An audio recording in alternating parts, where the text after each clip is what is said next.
Welcome to Inner Compass. I'm Karen Saupe. What's your first reaction when you see conflict coming? Do you run and hide, or do you tackle it head on? Today's guest will invite us to look beyond winning and losing and think about ways the very presence of conflict can help us learn and grow together. Join us on Inner Compass. From the campus of Calvin College, this is Inner Compass, exploring how people use faith and ethics to guide them through critical issues of today. My guest today is Bob Hall, founder of Learning to Live with Conflict Incorporated, a company that helps people learn and grow from the experiences of conflict. Welcome, Bob. Nice to be here.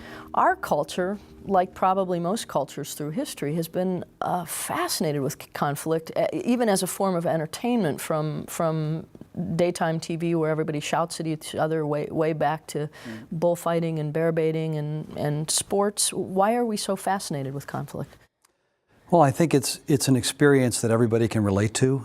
Everybody has had in their personal relationships, as well as whether you're out on the thruway driving or trying to get along at work and make sure you keep your job and keep your boss satisfied. So it's a spectator sport because it's also a very personal sport. So we relate to. Sure, it's something that we all have.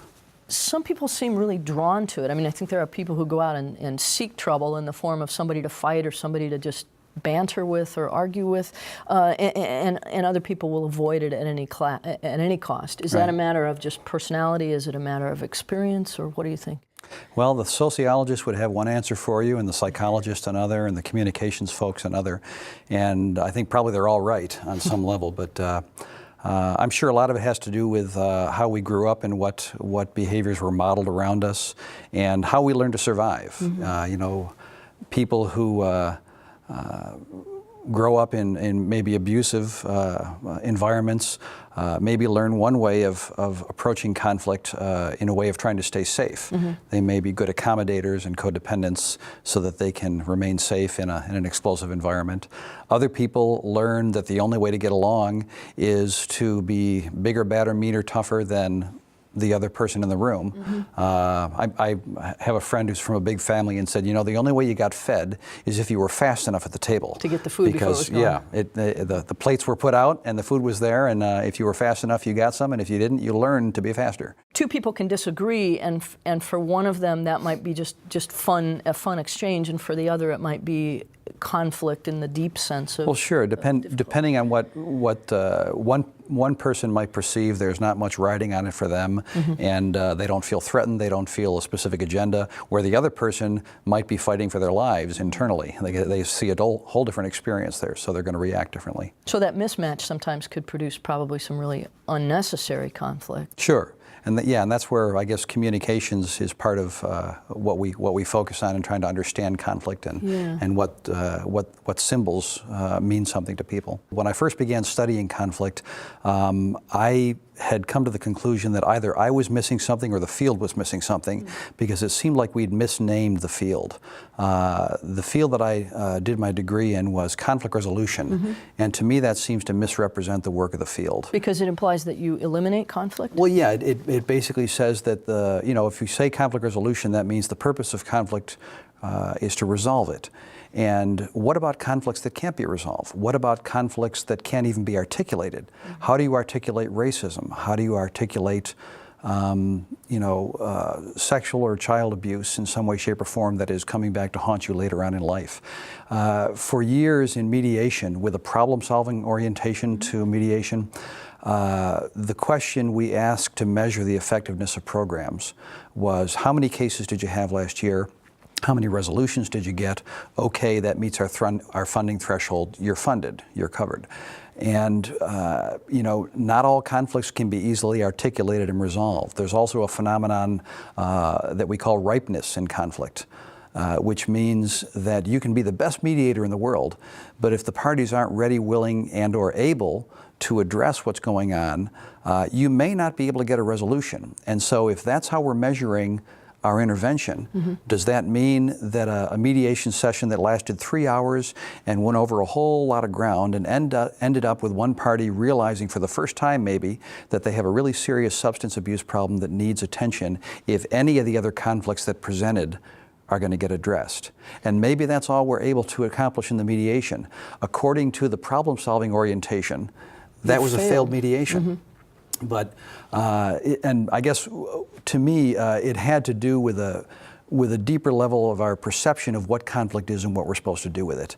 So talk to me about that. How do different people define conflict, and what's a helpful way to look at what it is? Over the years, in terms of my formal education and then just looking at world history, to me, a large part of world history has been about a perception of conflict as fight, where the question is, how can I win it?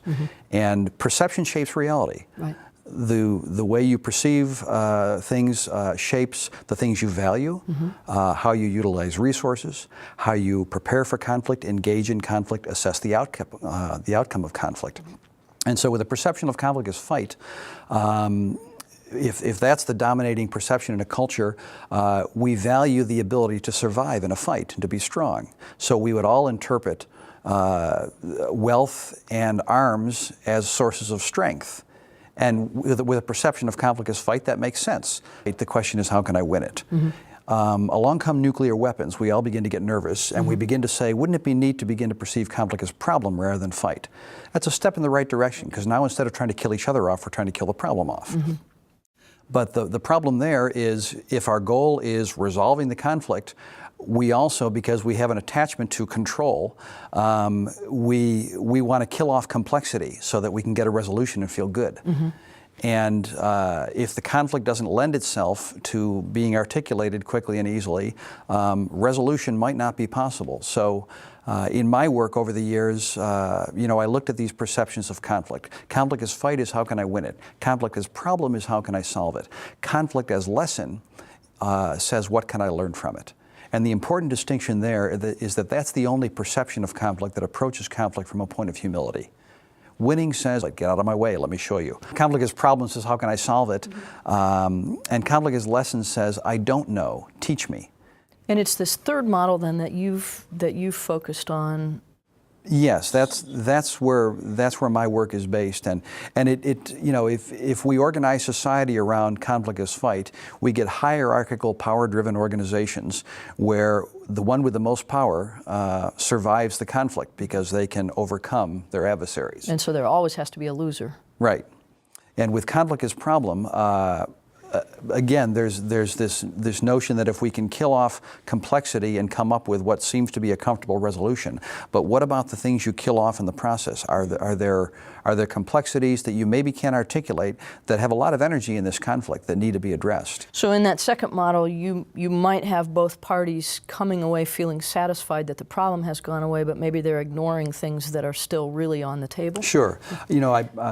Years ago, a colleague of mine who was doing her practicum work for her graduate degree in conflict studies was doing a mediation with two women in their 60s who were twin sisters, and they had been at each other's throats for years.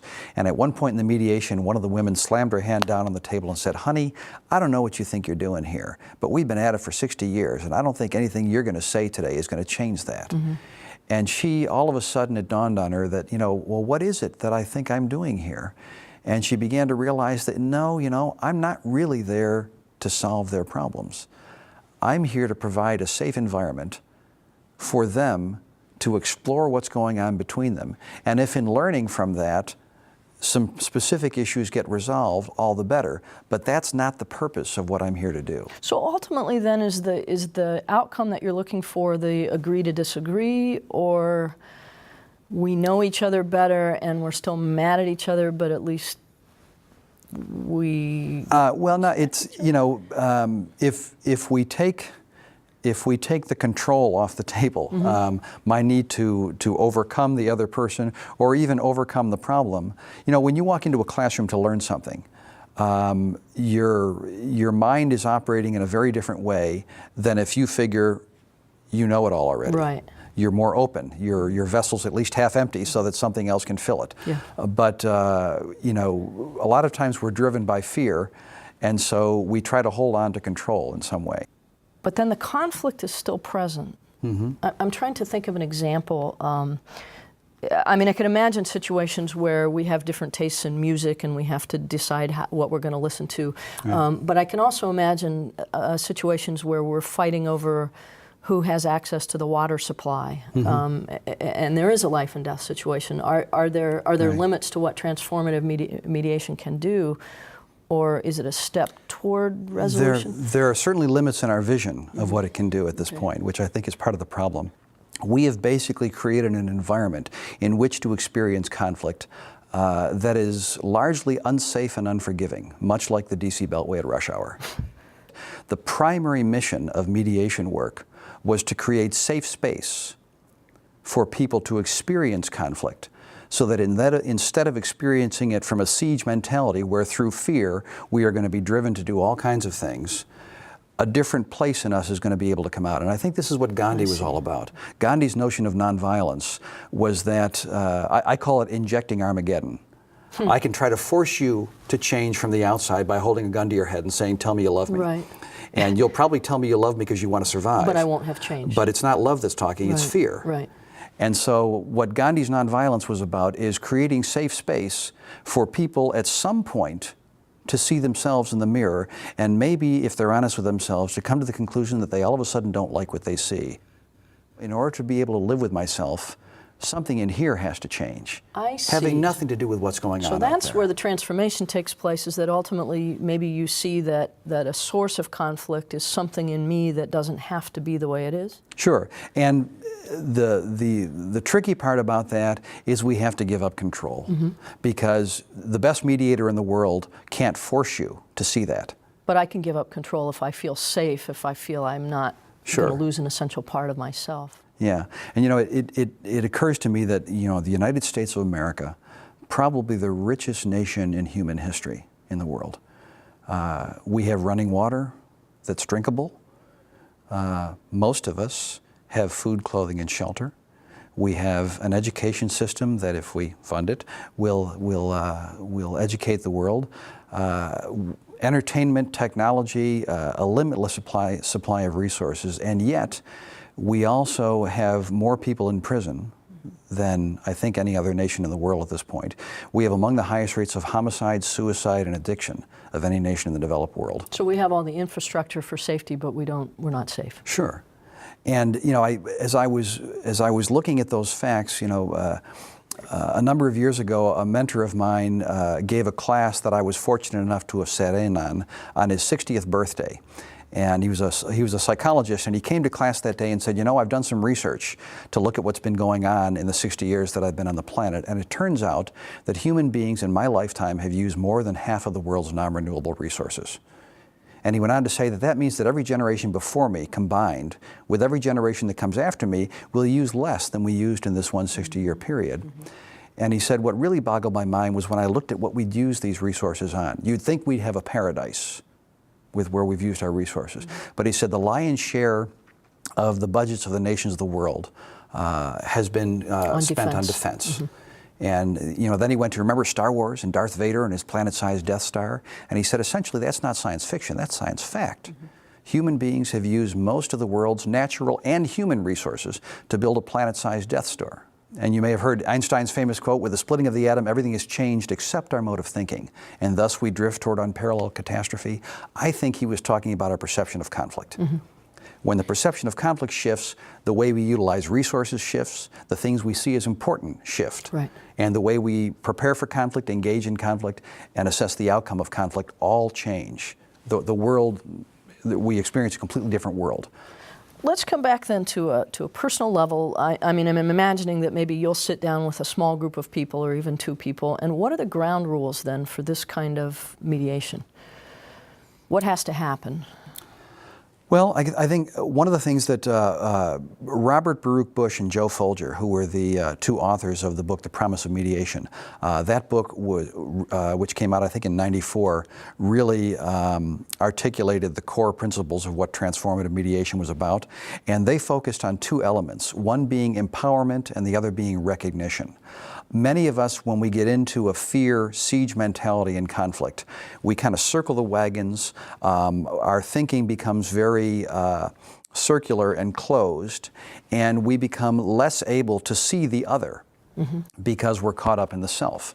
And so part of Bush and Folger's notion was that if I can empower people to find clarity, to be able to realize what's really going on inside of them, what their thoughts are, what their fears are, what their goals are, as people come to power, their defenses come down and they open up and become more able to recognize and see the other person involved. And so what they see the role of mediation as being is creating safe space for people to empower themselves. And as they become more powerful and see that, well, you know, when I came in here, I was so angry I couldn't speak. And I didn't know what I was going to say to you because you know, it's really all your fault in the first place. And as we begin to calm down and I begin to get a chance to reflect on the emotions that I'm feeling and the issues that are in my mind, as I begin to get clarity on what actually is going on for me, then I begin to calm down in such a way that I might be able to share some information with you that you hadn't heard before. So how do we get to that point? How do you create that safe space, or how do you empower? Well, one of the things that mediation has been doing for a long time is putting out the fact that a mediator is not like a judge. They are there to facilitate a process. And in problem-solving mediation, it was to facilitate a process of problem-solving so we can identify your issues, check them off, and knock them down like bowling pins. Transformative mediation says, you know what? I don't know what's going to come out of this, but we're glad you're both here to sit down and tell the story of your experience and what brought you here. So a lot of it is getting people to listen to each other. Sure. First of all, to listen to themselves and realize that, okay, you know, I have some things that I'm concerned about and I'm really afraid about or worried about, and I need to get these things addressed somehow. What are some of the questions I'm thinking, you know, can I try this at home? If I were to sit down with friends or colleagues and say, all right, let's try this way, how do you get that ball rolling? It's so different from how we normally approach. It's not a three-step program. Yeah, because I know years ago, Urian Fisher with the Harvard negotiating teams, getting to yes, you know, here's a formula that you can use for identifying issues and solve problems. Yeah, part of it is, who are you going to tell your problems to? You're going to tell them to somebody who you trust and respect. And those are two big barriers that have to be overcome in terms of dealing with conflict. I look at it like a bridge. Conflicts are like fires. They start out small, and if we don't deal with them when they're small, they grow. As they grow, they do more damage, become more difficult to put out, until what most of us do generally is wait until our conflicts become raging infernos. Then they force us to try to deal with them, and when they're at that point, they demand our attention. When we try to deal with them, we often get burned, we have a bad experience, which reinforces the idea that conflicts are bad and negative, and we're back to square one, trying to avoid or prevail over conflict. And so the way I look at it is, as conflicts broil up, you've got two parties on opposite sides. If I can build a bridge of trust and respect, the stronger that bridge is, the more conflict our relationship will be able to endure. The weaker, the more fragile the bridge, the more likely it's going to burn through and put us both in the drink. I've always had this gut intuition that that the people I work with, that we need to play together more, not always focused on our work, but that we just need to be able to know each other better so that we'll trust each other when we do come to disagreements. Right. And I've never been able to explain that, but it sounds like that's part of what's going on here, is that you create a relationship of trust. Sure, it's you know, it's part of building I guess you'd say a positive past history, so that we have something in the bank account to go on in the relationship, so that when conflict threatens our relationship, you know, I already know Karen. We go way back. So there's an investment that makes us want to keep the relationship instead of just beating the other person. Right. Okay. And the other difficulty with people in conflict is that the reason I always go to the bigger picture is that we all get cues from the world we see around us. And when we see most of our money going toward defense, when we see a lot of other solutions, I mean, you know, if you look at our greatest social problems, the words we use to describe them reflect our perception of conflict. We've got a war on drugs, we've got a war on poverty, we've got a war on now terrorism. Right. And this is the ultimate war because it's the war that never ends. Yeah. You can't identify the enemy with a uniform or a geographic location, so they could be anywhere. Right. And we have, so we have no way to measure a win if that's what we're after. Right, right. And yeah, and a win, again, I think misrepresents, it's kind of like not understanding gravity. Yeah. You're talking in terms that don't even meet with the reality of what it is you're dealing with. And the other piece that to me was interesting is because when I looked at those two statistics around homicide, suicide, and addiction, and I came to believe that addiction and violence are really one and the same phenomenon, because they're both attempting to control reality. One attempts to control internal reality, the other attempts to control external reality. Both in the short run appear to be overwhelmingly efficient and effective, and both in the long run are utterly unsuccessful and unsustainable over time. And they're both driven by fear. And this comes back to what's at the core, what drives us at the core. And I came to believe that fear, my definition of fear is kind of like the cosmic, it's not okay. And it won't be okay unless. Enter addiction and violence. Right. On the other hand, faith says it is okay and it will be okay no matter what. And the other thing about that is fear is arrogant, because fear claims to know and says it's not okay. And it won't be okay unless I intervene to control and affect change the way I think it needs to be changed. So humility is essential to this work. Humility, and that's why faith. Yeah, and faith is humble, because faith claims not to know and says it's still going to be okay. Interesting. Ultimately, again, if we're fighting over territories, if we're saying we can't share this space, and maybe we need to say we can share this space. Right. Do you see it as even conceivable that on a worldwide level we could learn to give each other space to feel safe in? Is it possible? Yes, but where does it come from? I think to a large extent it grows from the ground up, not the top down, because I think if those with the enlightened consciousness who've seen the world and dealt with people in other cultures all over the world, they may have a real understanding and insight of what brings peace and how we need to work with each other. But you know what? If the average person doesn't see that as a possibility, fear is going to take over and not allow you to move things in that direction. And this is why, and I think God's a genius, because this whole thing was designed in such a way that we will not bring peace until we can experience peace. If we don't see it as possible, we will not create the environment for it to exist. Bob, there's an old Sting song that has a line in it, I hope the Russians love their children too. And the whole notion is the way we're going to get to peace is through our children, through loving them and caring for them enough to want their world to be good. But I wonder too if there are ways that we can be teaching our children, are we too far gone, or is it possible to teach them a new vocabulary and a new orientation and a new way to approach differences? Yeah, and I've used addiction as a model for looking at this, because in 12-step programs, they say that, as much as we want the addict to change, sometimes the addict has to hit bottom. And it has to be a low enough bottom where they really have no other alternative but to open up to something different. And I thought in this country, in terms of our view of the world, that September 11th could have been a bottom. But we have gone in the direction of, as people do with change, we resist. Sure. Yeah, we're entrenched. Sure. And it's if I perceive conflict as lesson, then when I hear the politician get up and launch another attack at his opponent, I don't care what his policies and other ideas are. I don't care if I agree with the rest of his ideology. In my mind, he's not conflict literate, so he's not the one we need.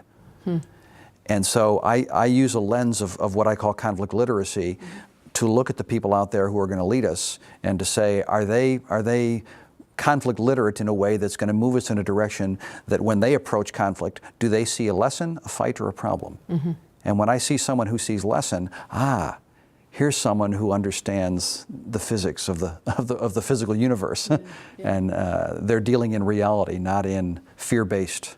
So transformative mediation really is a big thing, that the people involved are the ones who it's not the issues that change, it's the people. Sure. Transformative mediation is one particular application of a perception of conflict that transforms our experience of conflict and will transform the world if we begin to operate in that way. Years ago, there was a book by Peter Senge, The Fifth Discipline, that came out, and the subtitle for the book was The Learning Organization. The idea that in the 21st century, the companies that earn the most are the ones who can learn the fastest. In a power-driven environment, we're all playing musical chairs and fighting for enough power so we survive when conflicts happen. And those are the companies that are going to go down. Conflicts or companies that are into problem solving are going to probably do a little bit better, but the companies who earn the most are the ones who will not lose energy on anything that happens. Any conflict is going to be an opportunity for learning and growth. Even if we did it utterly, completely wrong, we're not into blaming each other. It's not about power and who's right and who's wrong. What can we learn from this? Great. The analogy, I'll leave you with one analogy. Life's a rowboat. Conflict is the hole in the boat. Under conflict is fight. We fight with each other over who caused the hole in the boat as the boat sinks. With conflict as problem, we work to try to fix the hole in the boat. Step in the right direction. But until somebody asks the question, where'd the hole come from? We may steer ourselves into the next rock or iceberg until we learn that lesson and then patch that hole.